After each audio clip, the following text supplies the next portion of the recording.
You're Siamese, bitch. You laughed your balls off watching Slim Shady on the World Wide Web. But did you ever wonder how this magic really happens? Word the fuck up, man. No talent, punks. What the fuck am I talking about? I'm doing voiceovers right now. Don't push your fucking luck. That's easy. I just want you kids to play Chutes and Ladders with me. Slim Shady, yeah. Take that, bitch. Motherfucker! Hey, yo, what's cracking, bitch?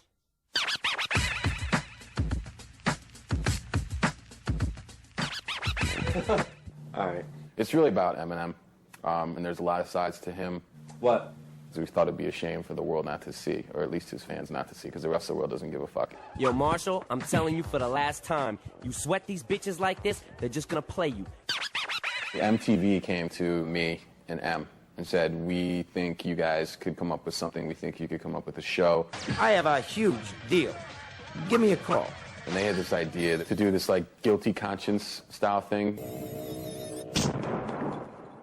What the fuck? We do have this idea we want to do something funny. And they said, well, what is it? And we said, I don't know, we'll get back to you. I'll handle it. Paul and M have this creative idea, as Paul had said, with characters. Action. Jenny. The idea was to do webisodes, which are 3 to 5 minutes. I know I can save the day. I met with loads of animators, and I met these guys, Gifted Men, through our agent. Yeah.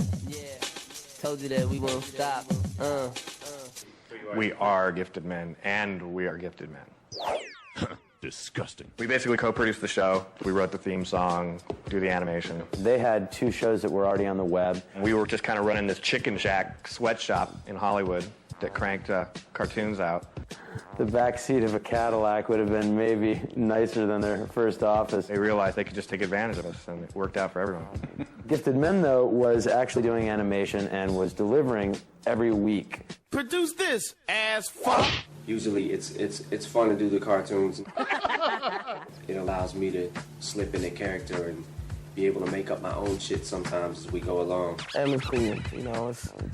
It's more like we could both vibe, like, cause he's like a funny cat. And we figured if it was a cartoon involving M, that it had to be, extreme. Don't push your fucking luck. Wanted to have at least some substance and, some sort of intelligence behind it.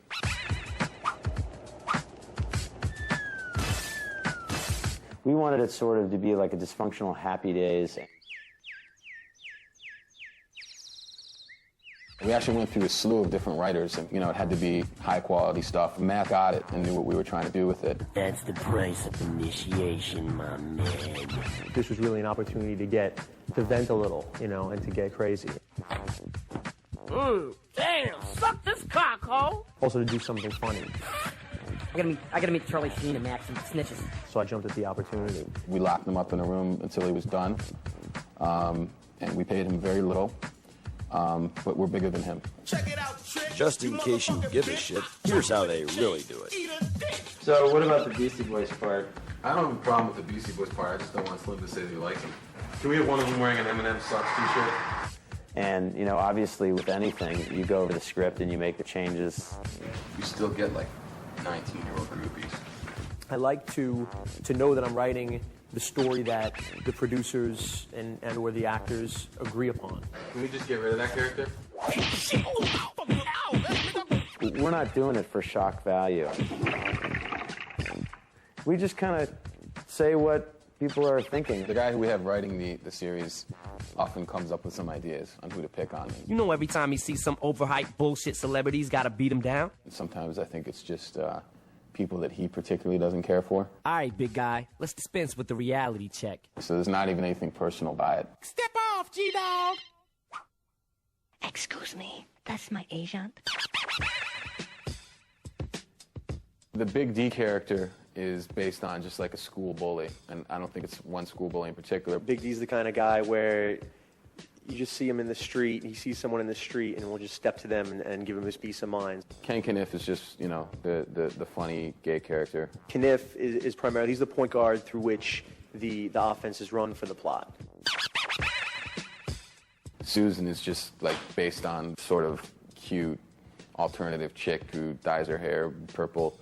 Dave is the stoner kid. And Marshall is based on the pre-Eminem days, pre-rapping Marshall Mathers. Usually I do Marshall, I do Slim, I do Ken Kniff. He's adorable. I usually try like a lot of the guest little guest appearances and shit. I usually try them. If I can't get them, then somebody else will get them.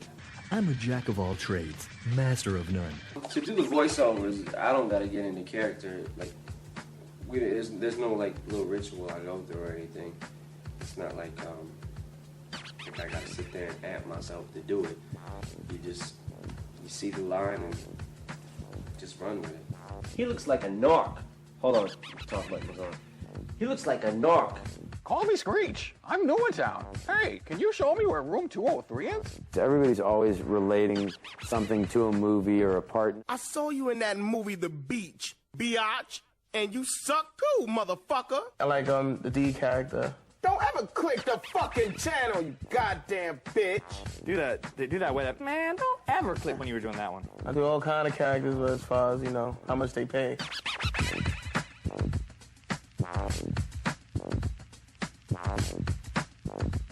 My favorite episode would probably be the South Park one. I think all the guys involved are big fans of South Park, and we love the movie and everything like that. But we had to beat the shit out of their characters. How can you talk with my balls in your mouth? I don't know. I kind of like the Oz episode where Ken Kniff, grabs Adebisi's hat.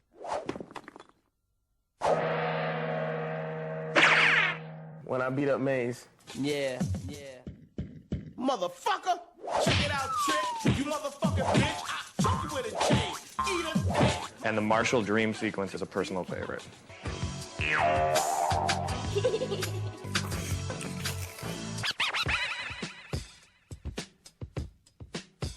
A lot of people, ask and think, is the guy wild? Is the guy crazy?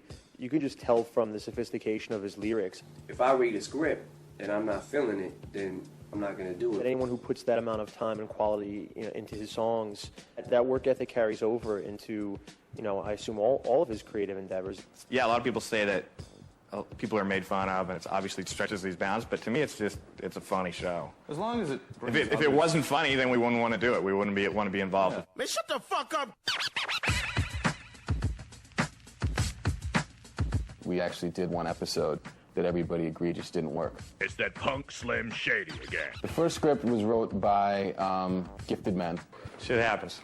It just really didn't really fit in with the sensibility of what we were trying to do with the cartoon. Nothing sweeter than a mother's love. And wanted to be, more goofy, more South Park style. Yeah, whatever. Half of the pilot episode ended up being used. Check it out, Dave. There was a fart joke that was used. Yeah, that too.